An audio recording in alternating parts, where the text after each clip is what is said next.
If Ranger hadn't started digging that morning, no one would have ever found the fabric. And if no one had found the fabric, St. Bridget's Church would have kept its secret buried forever. But that's the thing about dogs, especially retired canines. They don't forget what humans choose to ignore. It was supposed to be a quiet Sunday in Langston Falls, the kind of sleepy Midwest town where you leave your keys in the ignition and still find your truck untouched. Church bells echoed across the cornfields, coffee brewed on porches, and local kids rode bikes barefoot past white picket fences. Officer Ryan Callahan was already 2 hours into his shift, half coffee, half boredom, when the call came in. Noise complaint at St. Bridget's backlit area. Probably just teenagers, the dispatcher had said. Ryan rolled his eyes. Copy that. Heading over now.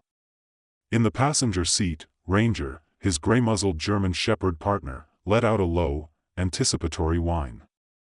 Ranger wasn't technically active duty anymore. He'd retired 2 years ago after nearly a decade of working narcotics and search and rescue with Ryan. But these days, he came along on patrols more for companionship than anything else. His eyes were a little cloudy, his legs stiff in the mornings. But when something caught his attention, it was like a switch flipped. And that morning, as they pulled up behind the church, the switch flipped hard. St. Bridget's looked peaceful as ever. The red brick chapel stood quietly under a canopy of old maples, their July leaves rustling like whispered secrets. There were no teenagers in sight, just birdsong and the occasional creak from the old parish fence. False alarm, Ryan muttered, stepping out, but Ranger didn't wait for a leash.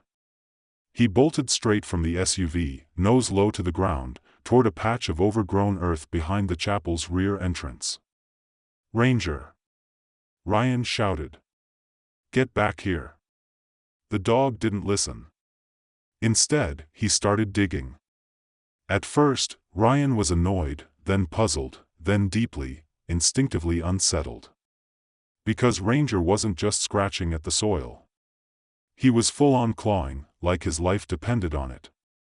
Ears pinned back, body tense, every movement urgent and purposeful. Ryan approached, hand on his holster out of habit, even though there was no visible threat. Ranger, what are you? And then he saw it. A piece of cloth, barely visible under the disturbed dirt. Ryan crouched down, brushed it off carefully. It was old, faded, black and white, with delicate stitching at the hem. Looked like a nun's habit. He froze. St. Bridget's hadn't housed a convent in years, not since the early 90s. The nuns had left, or so everyone believed, moved to another diocese, the church said at the time. But this fabric, it was thick with age, stained, and had clearly been buried, and Ranger wasn't done digging. Ryan radioed it in. Possible evidence located behind St. Bridget's, requesting backup and forensics. His voice remained steady, but his stomach churned. Something didn't feel right. Neighbors gathered, drawn by the flashing lights. Among them were churchgoers and elderly parishioners, holding their coffee cups and whispering among themselves. Father Doyle, the church's aging pastor, shuffled out with a cane and squinting eyes. Officer Callahan, is everything all right? Ryan stood, holding the folded fabric in a gloved hand. Does this look familiar, Father? The priest blinked slowly. It may belong to one of the sisters from the old convent, but that was years ago. They left in 1990. Did they leave quietly? Ryan asked. Father Doyle didn't answer right away. Then he sighed. People come and go, officer. Not everything has a story. Ryan wasn't so sure about that. Back behind the chapel, Ranger had moved 6 feet to the left and started digging again. This time, he unearthed what looked like an old, rusted crucifix. Then a rotted shoe. Then something even worse. A lock of black hair, matted and buried beneath layers of dirt. Ryan turned away to breathe. He wasn't a rookie. He'd seen bodies before, accidents, suicides, even a homicide or two. But this felt older, more sacred, like they were disturbing a grave no one wanted disturbed. And yet, someone had buried these things behind a holy place and never spoken a word. If you love stories where animals help uncover buried truths, make sure to subscribe to our channel for more real and fictional tales celebrating the bravest companions we have. The forensics team arrived 2 hours later. The area was roped off, cameras flashed, samples were bagged, but even then, Ryan had a feeling they were only scratching the surface, literally and figuratively. That afternoon, a clerk at City Hall dropped off a manila folder at the station. Inside were archived church records from the late 80s to early 90s. On the very last page was a brief note, June 17, 1990. Sisters Margaret, Anne, and Lucia reassigned to St. Gabriel's Abbey. Farewell ceremony cancelled due to illness. Ryan frowned. He called St. Gabriel's Abbey. No one by those names had ever arrived. That night, Ryan sat on his porch, sipping a beer, watching Ranger sleep at his feet. The old dog twitched in his dreams, paws moving like he was still digging. "Whatever you found," Ryan murmured, "we're just getting started." He didn't know it yet, but Ranger had just uncovered the first thread in a decades-old tapestry of lies buried behind a church, protected by silence and guarded by faith. And nothing about this case was going to be simple. If you'd told Officer Ryan Callahan a week ago that his retired K-9 partner would dig up the first real lead in a 35-year-old cold case, he would have laughed it off and gone back to refilling coffee at the station. But now, as he stared down at the evidence board in front of him, tacked with photos of stained fabric, brittle hair strands, and black and white photos of 3 missing nuns, he wasn't laughing. He was obsessed. The town of Langston Falls had always been quiet. That's what everyone liked about it. A little too quiet, maybe, especially when it came to certain topics, like what happened at St. Bridget's Church in the summer of 1990.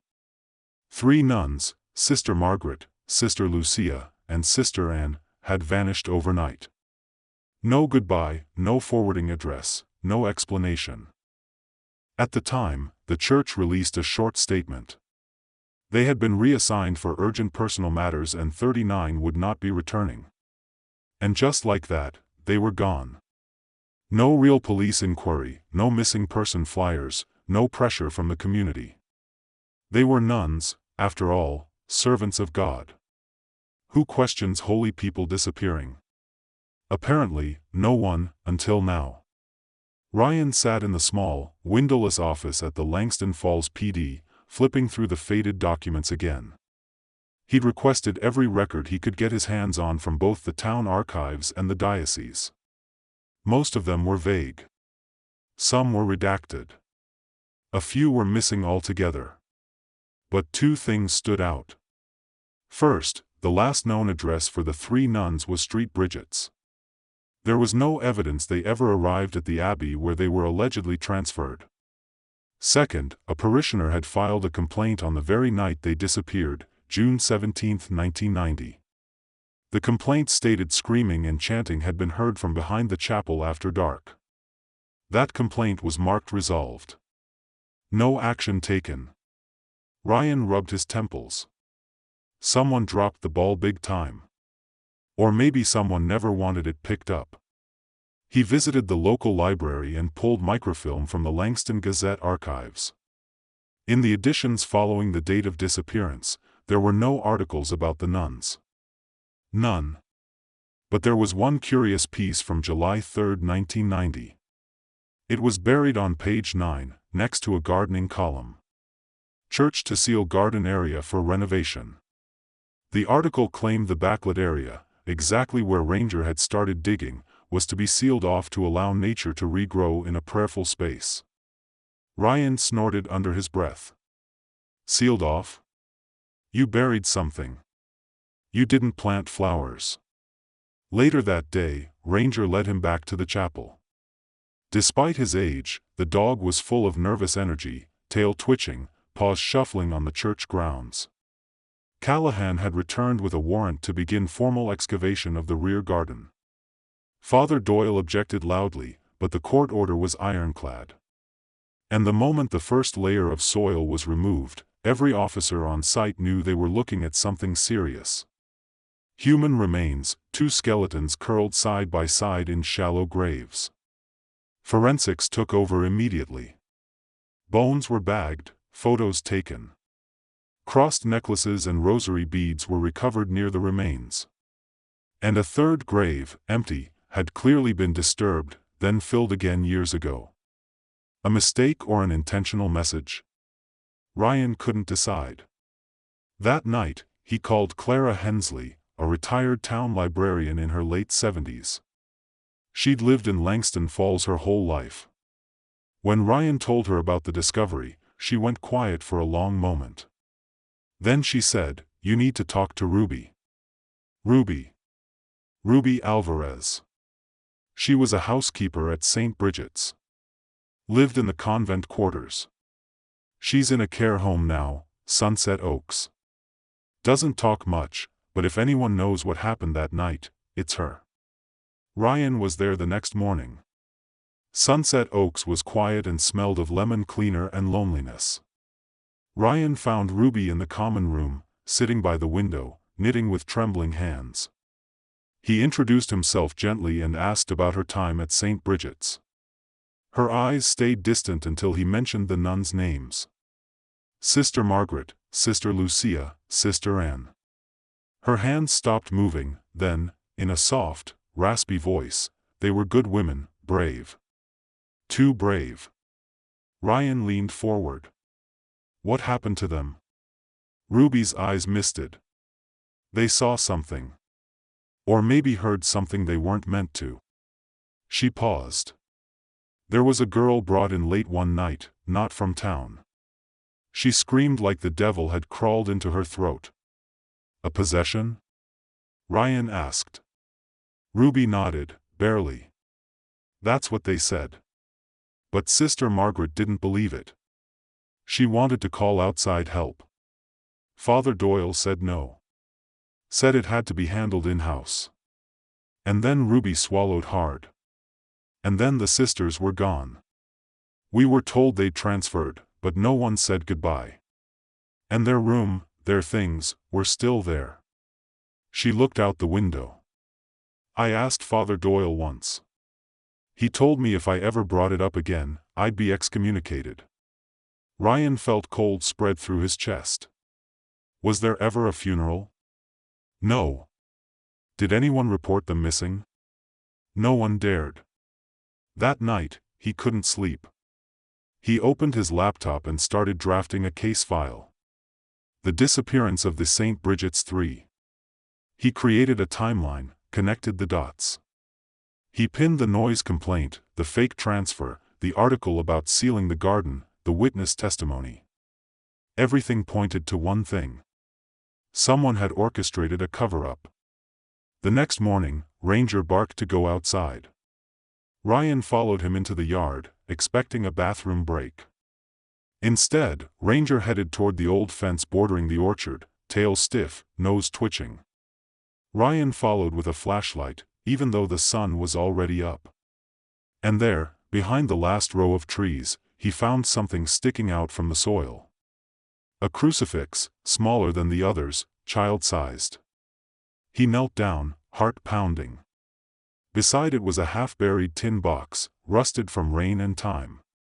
Inside, a torn page from a hymnal, and written on it in fading ink, "They tried to protect me, but no one protects them." Ryan stared at the note for a long time.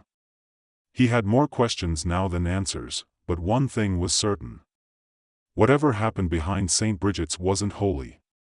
It was something else entirely. Ryan Callahan had been a cop for 13 years. He'd seen ugly violent break-ins, overdose scenes, domestic fights gone sideways. But this was the first time he'd seen the earth itself try to keep a secret. The backlit of St. Bridget's looked like a construction site now. Tarp tents, evidence markers, and a ground that looked freshly wounded. The bones of 2 women had already been uncovered, carefully bagged, and transported to the county forensic lab. And Ryan had a gut feeling they weren't done digging. Not even close. The crucifix Ranger had found out by the orchard stayed on Ryan's desk, placed on a clean cloth beside the torn page from the hymnal. They tried to protect me, but no one protects them. He'd stared at that sentence for hours the night before. It read more like a confession than a clue. A child had written it. He was sure of that now. The uneven script, the broken grammar, the way the letters bent at weird angles. But it wasn't just the message. It was where the message had been hidden. Why would someone bury a note like that outside the chapel grounds? Unless they'd been trying to lead someone back. Ranger started acting strange the next day. Not just his usual old dog shuffle routine. He was pacing, restless, circling the churchyard, then doubling back to the rear entrance of the chapel. He scratched at the old brick wall near the sacristy door. Then he pawed at the gravel path that used to be a walkway, now covered in weeds and moss. Ryan watched him for a few minutes. "You're chasing something, aren't you, bud?" Ranger barked once, then began sniffing along the base of the chapel wall like he was tracing a memory. Ryan followed him until he stopped cold, nose pointed straight at the old wooden bench near the statue of St. Michael. The bench had been there forever. It was warped from decades of sun and storm. Its paint long faded, but behind it, tucked between the stone wall and a patch of ivy, Ryan noticed something new. A thin crack in the foundation. He got down on one knee and ran his fingers along it. Cold air pushed out from behind the stone. There was space back there. Too much space. Later that afternoon, Ryan returned with a structural engineer from the county and a pair of local contractors who owed the PD a favor. It didn't take long for them to realize what they were looking at. "That's a sealed door," one of the men said, standing with his hands on his hips. "Probably covered up decades ago. See the shape in the stone? Arched. Standard for early 1900s religious buildings." Ryan nodded slowly. "So, there's a room back there." The contractor shrugged. "Could be a wine cellar. Could be a crypt," the engineer added. "Or a private space no one wanted found."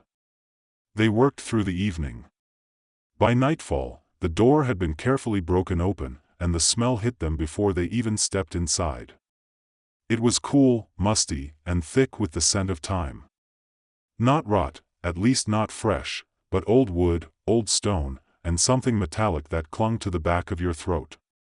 The flashlight beam swept across the space.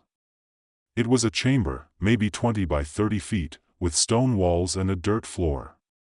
A single wooden table sat in the middle. 4 unlit candles still stood in place. Dust coated everything. To the left, shelves lined with old jars, holy books, and a thick coil of rope. To the right, something worse.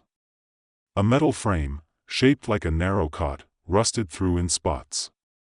Leather restraints still dangled from its corners. Ryan's voice caught in his throat. "What the hell was this place?" one of the contractors muttered. "Looks like some kind of old penance room, like the old monks used." "Silence chambers." Another whispered, "or exorcism." They all stood quiet for a moment. Ranger growled low and backed away. Back at the station, Ryan called the district attorney. The discovery of a hidden chamber under a religious institution opened a new legal front. Property rights, religious exemption, potential historic protections. It was a mess. But one thing was clear. The church was hiding more than bones. The next morning, Ryan requested blueprints of St. Bridget's from county archives. He figured they'd confirm what they already knew about the chapel layout. But when the plans arrived, he saw something that made his blood run cold. There was no mention of a lower-level chamber beneath the sacristy. None. That space didn't exist on record, which meant someone built it off the books, and someone sealed it on purpose. Ryan needed answers, and he knew exactly who to ask. Father Doyle was at St. Anthony's Hospital, recovering from what the parish board called exhaustion. He looked smaller in the hospital bed, older, thinner. Ryan pulled up a chair and sat. "You lied," he said. "No preamble." The old priest blinked. "Excuse me? You said the nuns left voluntarily, but 2 of them are dead. And the third, still missing." Doyle's voice cracked. "I didn't know." "Oh, you did," Ryan cut in. "You helped cover it up. I found the cellar. I found the restraints. I found the crucifix buried outside the orchard." Silence. Then, finally, Father Doyle whispered, "They wanted to help her." Ryan leaned forward. "Help who?" The priest stared ahead, unfocused. "The girl. She was possessed. At least, that's what we thought." Ryan said nothing. "She was feral when they brought her in. No last name, maybe 12 years old, eyes black as ash, no family, just evil in her." "And the nuns?" Ryan asked. "They tried to intervene, said it wasn't right, that she needed medical help, not holy rites. But the bishop had already sent orders." And then Father Doyle's eyes glistened. "They went into the cellar with her. All 3. Ryan's breath hitched. "And only one came out." The priest nodded. "We never found her again. Not even a body." That night, Ryan sat on his porch, the case file thick in his lap. The night was quiet, and Ranger lay at his feet, tail twitching in his sleep. Ryan lit a cigarette, his first in 3 years, and stared into the dark. This case had stopped being about missing nuns. It wasn't even just about the church. It was about the truth people were willing to bury, about blind faith, about power unchecked, and about a girl who was either possessed or silenced. The cellar had been sealed for 35 years. But now that the door was open, it was like the silence of the dead had come rushing back through Langston Falls, and it was loud. Whispers behind closed doors, shaken looks in the pews, longtime parishioners walking out of Mass and not coming back. The discovery beneath St. Bridget's had shattered more than bricks and mortar. It had cracked the illusion of safety the town clung to. But for Officer Ryan Callahan, it had only confirmed what he already suspected. This wasn't just a case. It was a cover-up. The media hadn't gotten hold of it yet, thank God. But the town was buzzing. Ryan was getting sideways looks at the grocery store. A few polite, "You sure you should be digging into church business," from older men in ball caps. Even his own mother had called him that morning to ask, "Ryan, do you really want to be the one dragging skeletons out of the past?" He didn't answer her because it wasn't about wanting. It was about needing to know the truth. And the truth had just gotten a new witness. Her name was Denise Arlen. She showed up at the precinct without an appointment, walking straight up to the front desk with a nervous energy that said she'd almost turned around 10 times before getting out of the car. "I need to speak to Officer Callahan. It's about the church." Ryan took her into interview room 2, the one with the broken ceiling fan and the chairs that creaked too much. Denise was in her early 50s, denim jacket over a faded Green Bay Packers tee. Her hands never stopped moving, rubbing her thighs, picking at her nails, clasping and unclasping like a nervous ritual. "I used to go to St. Bridget's," she said, "back in high school. My mom made me. I hated it." Ryan sat back. "What changed your mind?" She laughed without humor. "Nothing. I never liked it, but I did see something. Back in '90, June." He leaned in. "My cousin Tommy, he was an altar boy then. We used to sneak behind the chapel during youth group. That night, we heard screaming." Ryan felt the hair on his neck rise. Not like angry yelling. Screaming like someone was getting hurt. She swallowed. Tommy saw them. The 3 nuns. They were dragging a girl down the back hallway. She was fighting them, screaming in Latin, or what sounded like it. "I don't know." She looked wrong, like she didn't belong in her skin. "Did your cousin ever tell anyone?"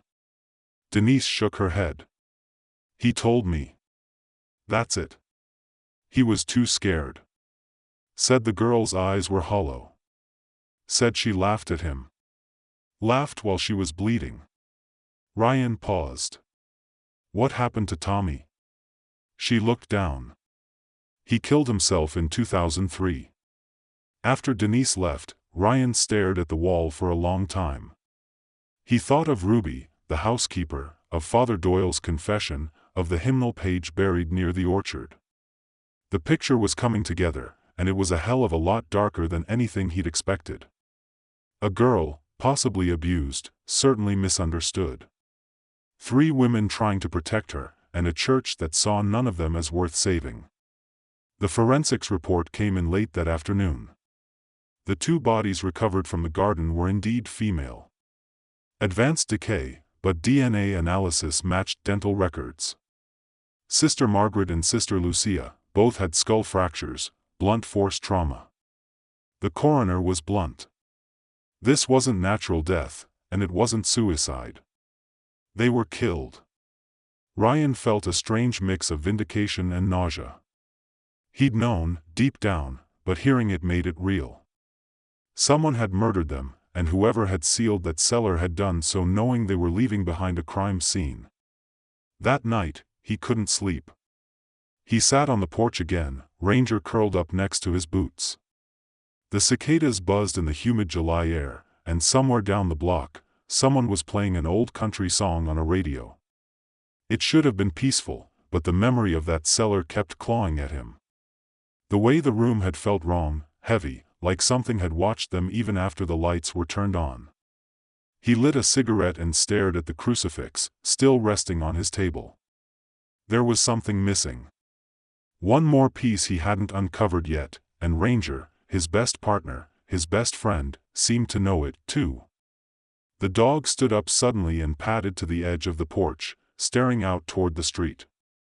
Then he barked once, sharp, alert. Ryan stood, too.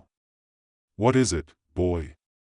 Ranger darted down the steps and toward the cruiser, not in fear, but focus. He was picking up a scent. They ended up back at St. Bridget's before midnight. The property was technically sealed, but Ryan had keys now and enough probable cause to justify his presence. He let Ranger lead the way. The dog went straight to the back hall, the one Denise had mentioned, the one that led to the old convent living quarters. Most of that wing had been shut down since the early 2000s, but the architecture was still intact. Arched ceilings, dusty wood floors, stained glass windows faded to a dull pastel. Ranger scratched at a panel in the wall just beneath an old oil painting of St. Catherine. Ryan pushed the painting aside. Behind it, a square cut in the wall, patched with drywall, sloppy work, covered in paint, but newer than the wall around it. He pulled out his multi-tool, cut it open. Behind the panel, tucked into the hollow wall, was a satchel, a small leather bag tied with a rosary.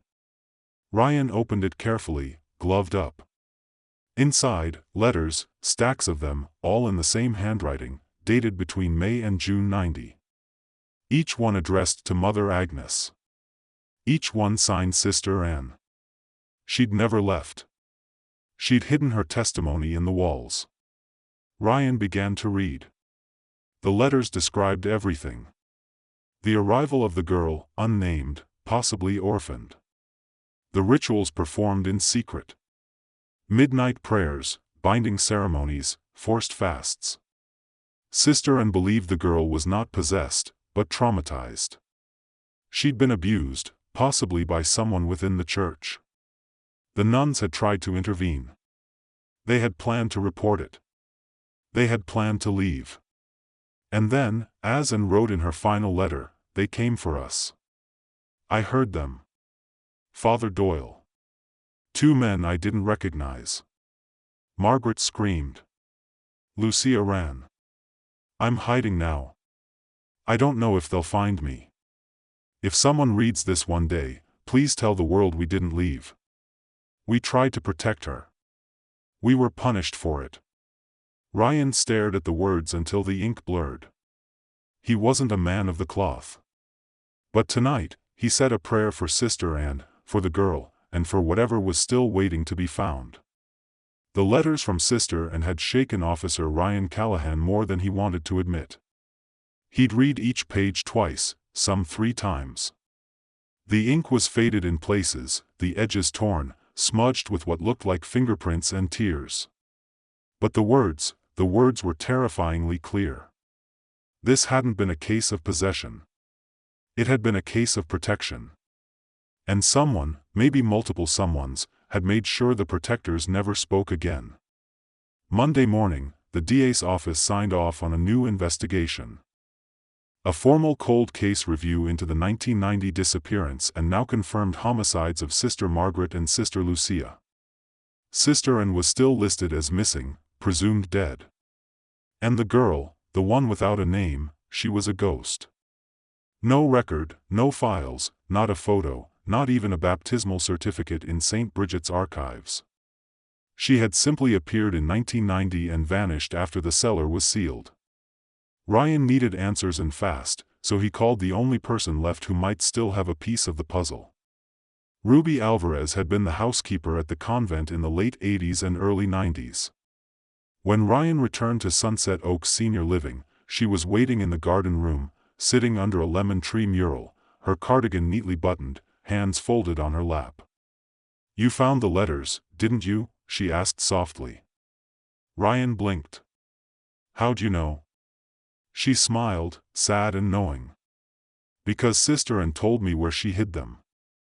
The day before she vanished." He sat down slowly. "She came to me in tears. Told me she was afraid. That they were going to hurt her for trying to speak out. She said she didn't trust the bishop. Didn't trust Father Doyle. Didn't trust the men they brought in after hours." Ryan leaned in. "Who were those men?" Ruby hesitated. "I don't know, but they weren't local. They drove a dark sedan with no plates, and they always came after midnight." Ryan felt his pulse quicken. "Do you remember the girl?" Ruby's eyes clouded. "Of course I do." She looked off as if trying to piece together the image. She was thin, maybe 12 or 13, big brown eyes, hair like coal. She didn't speak at first, just rocked back and forth. But Sister Ann said she started opening up after a few days. "She ever say her name?" Ruby paused. "She told Sister Ann her name was Lena, but said not to write it down. Said if they knew she told someone, she'd disappear." Ryan nodded slowly. "Do you think she was possessed?" Ruby's answer came without hesitation. "I think she was abused." That word, abused, clanged in Ryan's head like a bell. Everything clicked. Lena hadn't needed an exorcism. She'd needed rescue. The sisters had tried to give it to her, and someone in the church had tried to silence all of them for it. He went straight to the state child welfare archives. It took pulling a few strings, but he found what he was looking for.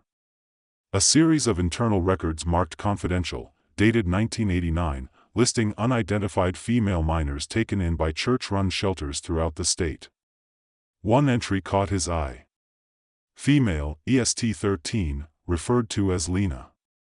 No last name, no school records, transferred under Bishop C. Halbridge supervision. Location, St. Bridget's, Langston Falls. Ryan slammed his fist on the desk. They'd buried her identity, even in official records. No fingerprints, no birth date, just one word, transferred to a church with a hidden cellar. He pulled up everything he could on Bishop Conrad Halbridge, deceased, 1998, died in his sleep. Natural causes, but his name showed up in multiple transfer orders, including others involving orphaned or unclaimed girls sent to convents across the Midwest. Some ended up adopted, some vanished completely. One had filed an anonymous claim in 2001 alleging ritual abuse at a cloistered retreat in Wisconsin. The case was dropped. Ryan's hands shook with anger. This wasn't just one case. This was a pattern. Back at home, Ranger was restless again. The old dog paced near the fireplace, nose low, tail twitching. Ryan had learned to trust that look. "You smell something, buddy?" he asked. Ranger walked to the hallway closet, used mostly for winter coats, and scratched once. Ryan opened the door, confused. The dog sniffed the floorboards, then sat, waiting. Ryan knelt down and tapped the wood, hollow. There was a panel loose near the baseboard. He pried it up. Beneath it, covered in dust, was a folder. He stared at it in disbelief. He hadn't hidden it. So, who had? He opened it. Inside, a single sheet of paper, typed, crisp.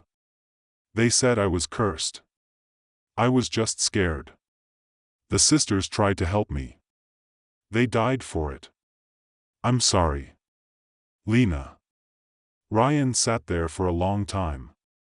It wasn't signed in ink, but it was signed in pain, and that was enough. The next morning, he called the sheriff's office in Grant County, Wisconsin, asked about retreat properties formerly operated by Bishop Helbridge Circle.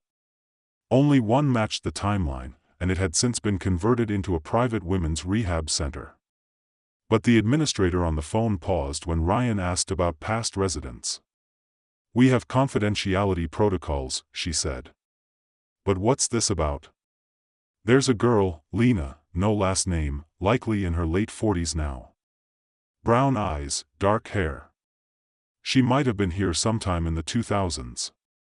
The woman went quiet. Then we had someone who fits that. She was with us in 2005. Left suddenly, didn't leave a forwarding address, but she wrote letters. I kept one. It was disturbing." Ryan asked if she could fax it. An hour later, it came through. It read, "The dreams won't stop. The screaming, the cold floor, the straps. I see sister and in my sleep. She tells me to tell the truth, but the truth killed them, and I don't want to die, too." Ryan read it twice, and on the third time, something in him broke. He picked up the phone. He was done chasing ghosts. It was time to find Lena. The town of Langston Falls would never look at St. Bridget's the same way again. The once proud red brick chapel that had stood untouched for over a century now felt different. The weight of truth made the air heavier inside its walls. The quiet no longer felt peaceful. It felt like penance. In the wake of Ryan Callahan's investigation, the churchyard had been officially closed to the public. Forensic tape surrounded the rear lot. The state had ordered a structural dig of the hidden cellar. And for the first time in 35 years, the names of Sisters Margaret, Lucia, and Anne were spoken with reverence and justice. But Ryan wasn't finished because Lena was still out there, and she deserved more than to be remembered as a whisper. He followed every lead, starting with the rehab facility in Wisconsin, where she'd briefly stayed under an alias. The administrator confirmed the woman's presence in 2005. Said she had come in fragile, quiet, full of trauma, and left in the middle of the night without notice. No trace, no records, only a name written on her application, Elena Cruz. Ryan ran it through every database he had access to. Dead end. He tried variations, Lena Cruz, Elena Cross, even false names from other diocese-run shelters in the 90s. Finally, he caught a break. In a 2008 intake form from a low-income women's shelter in Milwaukee, there was a woman who gave her name as Lena M. Under comments, someone had written, "Severe religious trauma, does not trust clergy, asks for room with no crucifix." Ryan called the shelter. The director on record had retired, but after a few phone calls, he found her. Margaret Fields, now living in a small town outside Madison. She remembered Lena. She was smart, quiet, had this way of looking at you like she was expecting to be lied to. Margaret said she stayed 3 weeks, never said where she came from. But one night, she woke up screaming. Said, "The church buried me. The sisters tried to pull me out. That's when I knew it was deeper than I could ever fix." Do you know where she went after? She mentioned Oregon. Said she had a friend out there, another girl from one of the homes. Ryan thanked her and hung up. Then he packed a bag. 2 days later, he was in Eugene, Oregon, standing outside a modest bakery tucked between a used bookstore and a flower shop. The sign above the door read, "Bread and Clover." Inside, the scent of cinnamon and fresh bread filled the air. A few customers chatted over coffee. Indie music played softly through ceiling speakers. Behind the counter stood a woman with dark hair pulled into a bun. Early 40s, calm presence, sharp eyes. Ryan recognized her before she saw him. He waited in line. When it was his turn, she gave him a customer service smile. "What can I get you?" "A cinnamon roll and a name," he said gently. "You're a real one." Her face didn't change right away, but her eyes did. They flicked down to his badge on his hip, then back to his face. She took a slow breath. Then she said, "You came a long way." They sat outside at a corner table, away from the buzz of the morning rush. Lena didn't touch her coffee. "I thought about telling someone," she said after a long pause. "But every time I did, I'd see their faces. The sisters, especially Anne. She hid me in the orchard that night. Told me to stay quiet. Said she'd come back. She looked down. She never did." Ryan said nothing. "She wasn't supposed to die," Lena continued. "None of them were. I thought if I stayed away, they'd leave me alone. But they kept sending people, priests, men in suits, even years later." "Do you remember their names?"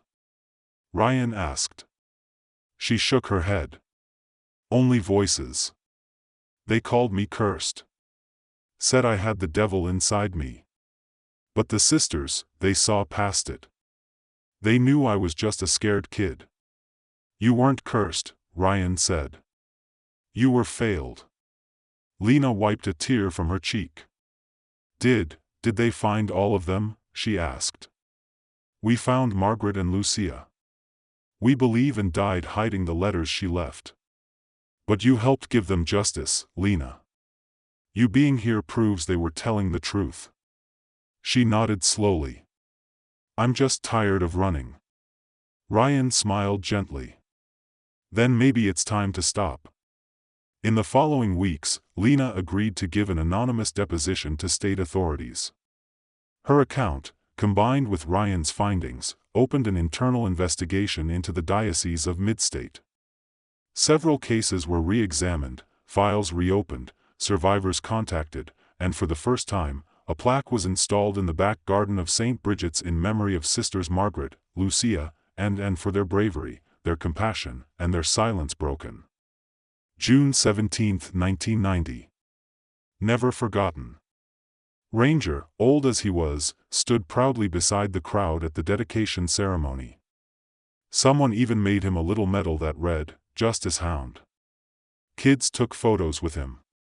Ryan scratched his ears and whispered, "Good boy."